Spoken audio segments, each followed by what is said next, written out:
180 సంవత్సరాల American medical association చరిత్రలో ఒక భారతీయుడు అధ్యక్షుడిగా ఎన్నికవటం ఫస్ట్ టైం. అది మన తెలుగు డాక్టర్ ముక్కామల బాబీ.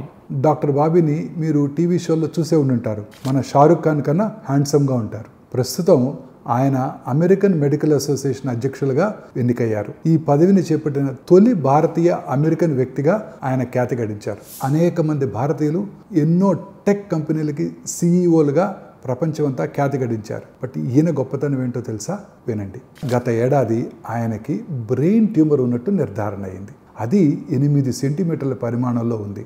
ఆయన అవేక్ క్రేనియాటమీ చేయించుకున్నారు. ఈ చికిత్సలో రోగి మెలకువలో ఉండి వైద్య బృందంతో మాట్లాడుతూ ఉండగా చికిత్స అందిస్తారు. మెదడులోని ముఖ్యమైన ప్రాంతాలను కాపాడటానికి ఇలా చేస్తారన్నమాట. వైద్య బృందం ట్యూమర్లో ఎక్కువ భాగాన్ని తొలగించగలిగారు. ప్రస్తుతం ఆయన చక్కగా కోలుకున్నారు. డాక్టర్ బాబీ ఈ ప్రమాదకరమైన బ్రెయిన్ ట్యూమర్ సమస్యను అధిగమించి వృత్తి కొనసాగించడమే కాకుండా entire United states medical association అధ్యక్షుడిగా ఆయన ఎన్నికయ్యారు.